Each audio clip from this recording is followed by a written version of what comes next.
नमस्कार. श्री स्वामी समर्थ. सत्यवान सावित्रीची व्रतकथा प्रारंभ. श्री गणेशाय नमः. सत्यवान सावित्रीची अमरकथा. पांडव हे तीर्थयात्रा करत असताना धर्मराजाने लोमेश ऋषींना विनंती केली, द्रौपदीसारखी स्त्री कुणी असेल तर आम्हाला सांगा. यावर लोमेश ऋषी म्हणाले, राजा अश्वपती यांची कन्या सावित्री ही एक महान पतिव्रता होती. अश्वपती राजाला काहीच अपत्य नव्हते. त्याने सेवितृदेवीची उपासना केली.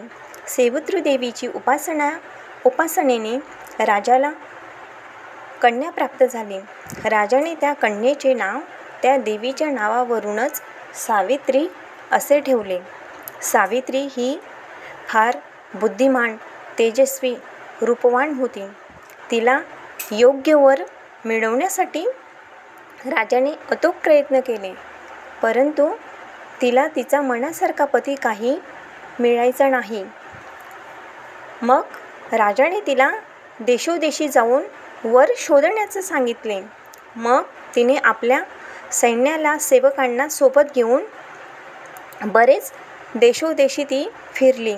शेवटी तिने शाल्वराज दिव्वतसिंग यांचा पुत्र सत्यवान याला पसंत केले व त्याची निवड केली व तेथून परत येऊन राजा अश्वपती यांना सावित्री आपला मनोदय सांगू लागते.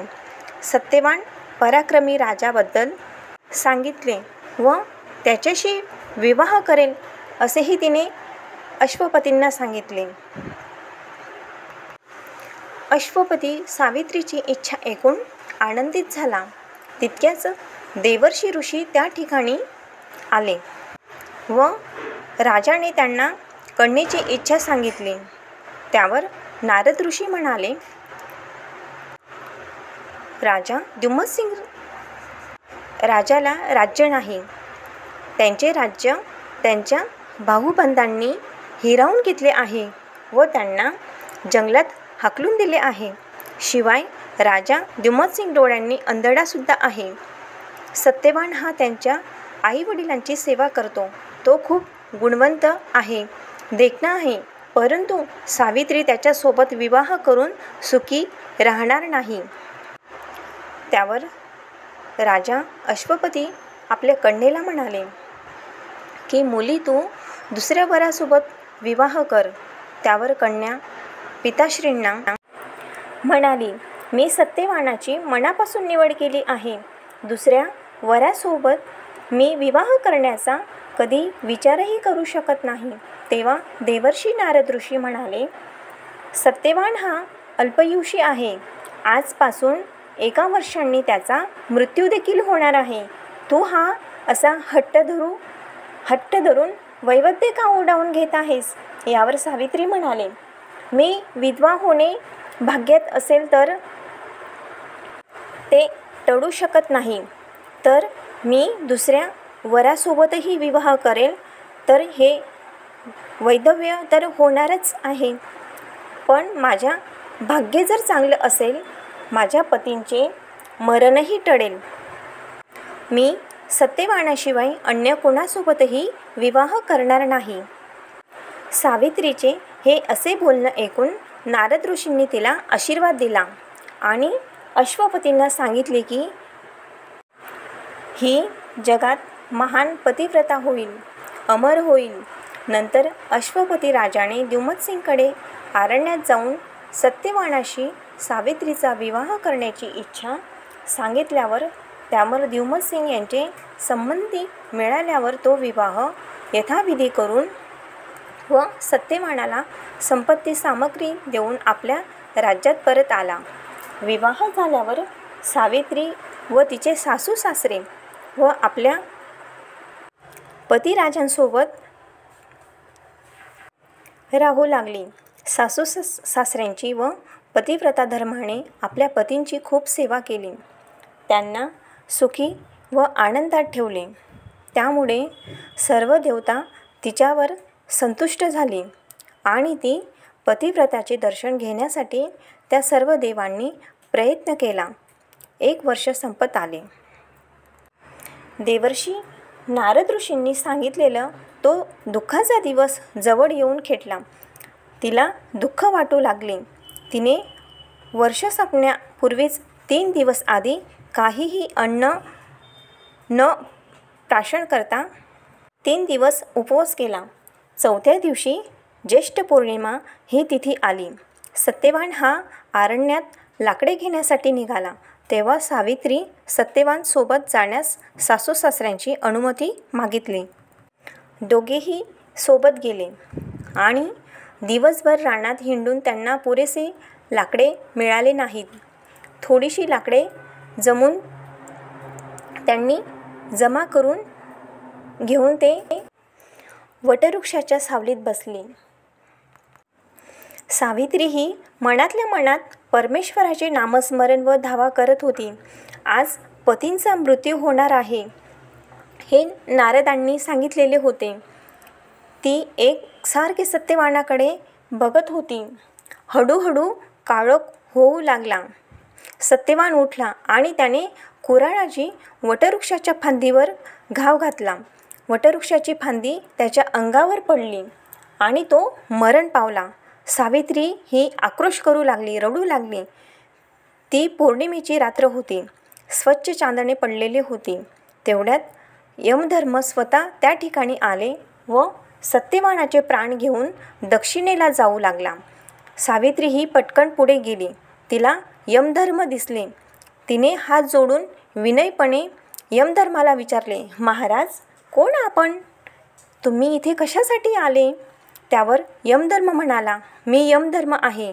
तू खूप महान पतिव्रता आहेस, म्हणून मी तुझ्या पतींचा प्राण घेण्यासाठी मी स्वतः या ठिकाणी आलो आहे. तू खूप पुण्यवान आहेस, म्हणून तुला माझे दर्शन झाले, माझे दर्शन घडले. यमधर्म पुढे जाऊ लागले. त्यांच्या मागे मागे पतिव्रता जाऊ लागली. सत्यवानाचे सूक्ष्म शरीर ज्या ठिकाणी जाणार आहे त्या ठिकाणी तिला जायचे होते. यमधर्माने तिला परत फिरण्यास सांगितले. यमधर्माने तिची समजूत घातली, तरी देखील ती मागे फिरली नाही. तिची निस्सीम पतिभक्ती, उज्ज्वल पतिनिष्ठा, अलौकिक त्याग वृत्ती पाहून यमधर्मांनी पतीचा प्राण वाचून अन्य काहीही वर माग आणि तुम्ही येथून परत जा असं सावित्रीला सांगितले. तेव्हा तिने माझ्या सासू सासऱ्यांना दृष्टी यावी असे मागितले. यमधर्मांनी तिला तथास्तु असे म्हणाले. तरीही ती देखील परत फिरली नाही. तसेच ती त्यांच्या मागे मागे चालतच राहिली. नाना युक्तीने भाषणांनी यमधर्माकडून तिने 2रा वर व 3रा वर आणि 4था वर मागून घेतला. सासू सासऱ्यांना राज्य मिळू दे. तथास्तु. माझ्या निपुत्रिक पितांना पुत्रप्राप्ती हो. यमधर्म तथास्तु. व त्यानंतर मला अखंड सौभाग्य व पुत्रप्राप्ती हो. यमधर्म म्हणाले, तथास्तु. मग महाराज, माझ्या पतीला जिवंत केल्याशिवाय 4था वर प्राप्त कसा मला होणार? सावित्रीला युक्ती सुचली. त्यावर यमधर्म म्हणाला, सावित्री, तू फार चतुर आहेस. सत्यवानाच्या मृतदेहाला तू स्पर्श कर, म्हणजे तो जिवंत होईल. मी तुला दिलेलं सर्व वरदान हे तुला प्राप्त होईल. यमदूत तिथून अदृश्य झाले. हे सर्व दृश्य स्वर्गातून देवदेवता बघत होते. स्वर्गातून देवांनी सावित्रीवर पुष्पाचा वर्षाव केला. सावित्री यमधर्माकडून वचन घेऊन परत आली. सत्यवानाच्या शरीरावरून तिने हात फिरवला. झोपेतून जाग आल्याप्रमाणे सत्यवान उठून बसला व सावित्रीला सांगू लागला, स्वप्नात तू मला येऊन उठवलेस. सावित्रीने सत्यवानाला घडलेला सगळा प्रकार सांगितला. यमधर्माने दिलेलं वर सांगितले. हे ऐकून सत्यवान म्हणाला, सावित्री, तू धन्य आहेस. तुला यमधर्माचे सुद्धा भय नाही. तू पतिव्रता श्रेष्ठ आहेस.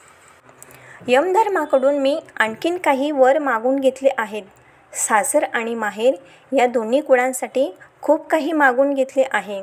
तुम्हाला त्याची प्रचिती येईल.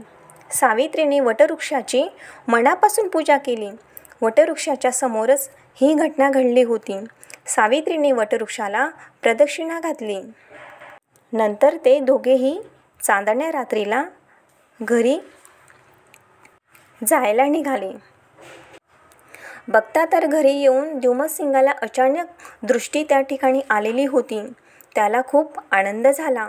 सत्यवान सावित्रीला एवढा उशीर का झाला त्याची काळजी वाटू लागली. इतक्यातच सत्यवान व सावित्री या दोघांनी येताना पाहिले. पित्याची दृष्टी आली याचा खूप त्याला आनंद झाला. रानातून येण्यास विलंब का झाला असे द्युमतसिंग यांनी विचारले. सावित्रीने घडलेला सगळे हकीकत यमधर्माकडून कसे वर मिळवले हे सांगितले. ते ऐकून द्युमतसिंगाला परमहर्ष झाला. थोड्याच वेळात द्युमतसिंग यांचा मुख्य प्रधान मोठ्या सेनासह विजयी होऊन व शत्रूकडून राज्य मिळवून द्युमतसिंगच्या परिवाराला राज्यात परत नेऊन त्यांनी आदराने शार्वरा नगरात आणले. राजा द्युमतसिंगने सत्यवानाला सिंहासनावर बसवले तेव्हा राजा अश्वपतीला हा वृत्तांत समजला. तो त्यांना भेटण्यासाठी आला. यमधर्माने दिलेलं वरदानप्रमाणे अश्वपती राजाला पुत्र प्राप्त झाले व सत्यवान सावित्रीला ही पुत्रप्राप्ती झाली. सत्यवानाने 400 वर्षे राज्य केले. या ठिकाणी वटसावित्रीची कथा संपूर्ण होते. श्री स्वामी समर्थ.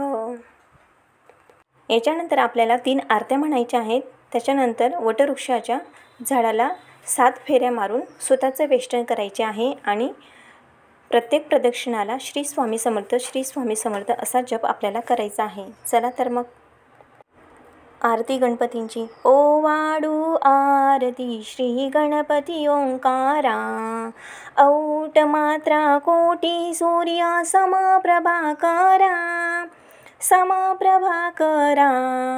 ओ वाडू आरती श्री गणपती ओंकारा, बिंदू रूपे अचल अभय निर्गुण निराकारा, योग माया अर्ध मात्रा विचरी भव पसारा.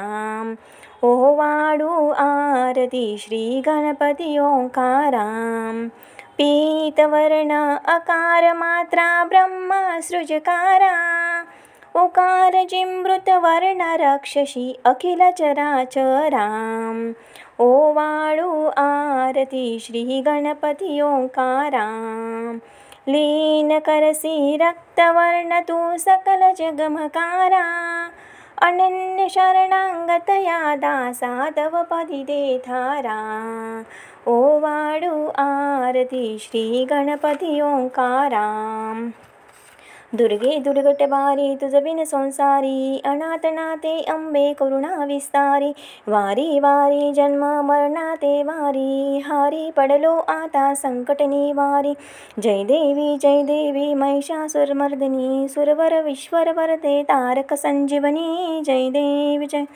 त्रिभुवनी भुवनी पाता तुझ ऐसा नाही, चारी श्रमले परंतु न बोलवे काही, साई विवाद करता पडलो प्रवाही, ते तू भक्ता लागी पावसी लवलाही.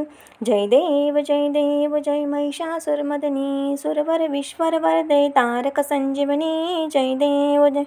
प्रसन्न वदने प्रसन्न होशी निजदासा, क्लेशापासून सोडी तोडी भवपाशा, अंबे तुझ वाचूनी कोण पुरविल आशा, नरहरी तल्लीन झाला पदपंकजलेशा.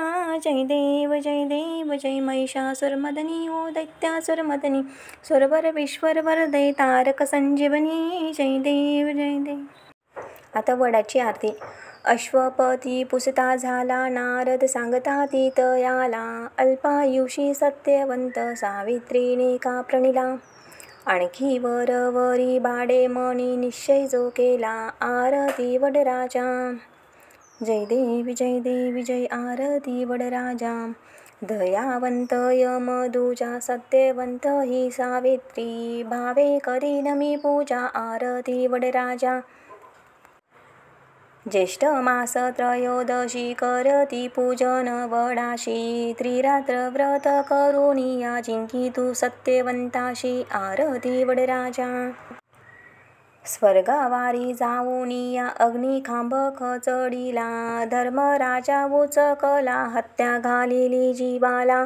एश्रे ग पतिव्रता पतीनेही गे आपुला, आरती वडराजा.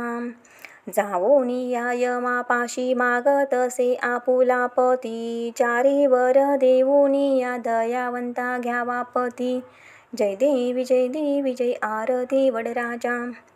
पतिव्रते तुझी कीर्ती एकुणी जाणारी, तुझे व्रत आचरती तुझी भुवनी पावती. जय देवी जय वडराजा. पतिव्रते तुझी स्तुती त्रिभुवनी ज्या करीती, स्वर्गी पृष्ठवृष्टी करुनिया आणिलासी आपुला पती. अभय देऊनिया पतिव्रते चारी त्यासी, आ जय देवी जय वडराजा. श्री स्वामी समर्थ महाराजा चरणार्पणमस्तु. पूजा या ठिकाणी संपन्न झालेली आहे. आता वटवृक्षाला 7 प्रदक्षिणा करून सुताचे वेष्टन करून घ्यायचे आहे आणि वेष्टन करताना श्री स्वामी समर्थ हा मंत्राचा जप करायचा आहे. चला तर मग तुम्हाला माझा हा व्हिडिओ आवडला असेल तर लाईक, शेअर, सबस्क्राईब करायला विसरू नका व बेल आयकॉन दाबायला विसरू नका, जेणेकरून पुढच्या व्हिडिओची माहिती तुमच्यापर्यंत पोहोचेल. धन्यवाद. श्री स्वामी समर्थ.